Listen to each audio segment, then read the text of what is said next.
least intend to let my brother sink into Fox Pond. "Be careful, Billy," I cautioned as he stepped onto the raft, plunged his wooden paddle into the water, and pushed out into the current. "It's white water just around the bend." His eyes sparkled. "You'll be sorry you didn't come with me." "No, I won't."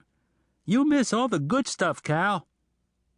I pointed to the trickle of water already seeping into his raft. "Like drowning?" His smile was a light aimed at the world. "Like almost drowning," he replied. "See you on the other side, Cal." With that he shoved the handle against the rocky bottom again, this time with all his might, so that the raft shot forward with such force it left a rippling wake behind it. I watched as he floated out into the stream, then sprinted for the rickety wooden bridge that spanned it. Billy had already made it a third of the way across the water by the time I reached the bridge. He was paddling furiously now, trying to reach the opposite bank before his inadequate makeshift raft sank beneath him. At midstream he grinned and waved to me. "Will it make it?" I called, growing anxious now. "Sure," he returned breathlessly, the raft still afloat but riding low in the water. I bounded off the bridge, then along the edge of the water. Billy was 2/3 across by then, grinning, triumphant that the raft was still afloat. "Land ho!" I yelled. He laughed for an instant, then stopped. His eyes suddenly concentrated on some point in the distance. It was at that moment that Jenny Grover swept out from under the bridge, clinging, terror-stricken, to a black rubber tube.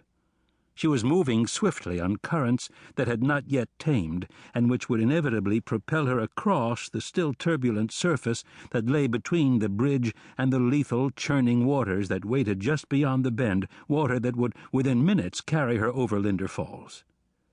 The horrible truth hit me instantly. Jenny Grover, 5 years old, was going to die. It was an irrefutable fact.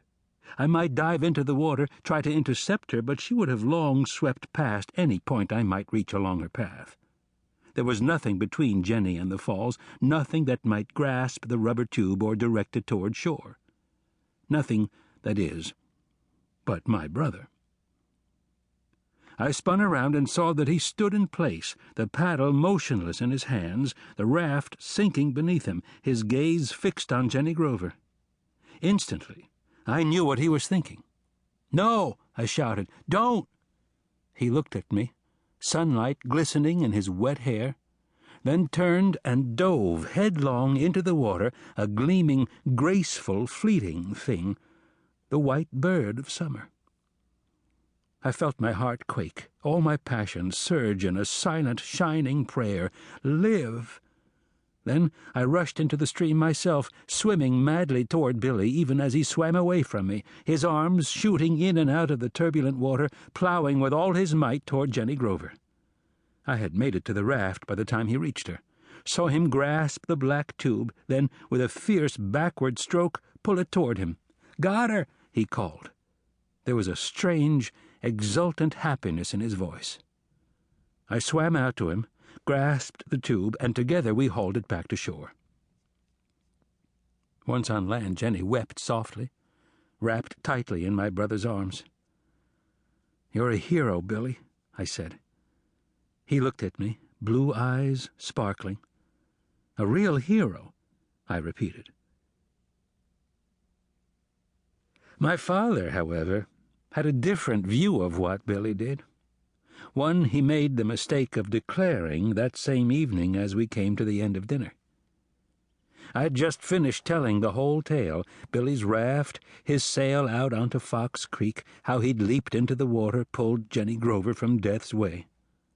As I finished, Billy glanced at our mother, confirmed that she was unmistakably proud of what he'd done, then looked at our father, no doubt expecting the same admiring response.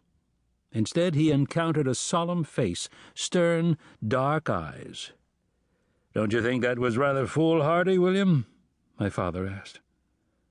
Billy stared at him quizzically. I sensed trouble on the wing, set down my knife and fork, and waited expectantly. "You have to think before you act," my father said. "That's what the mind is for."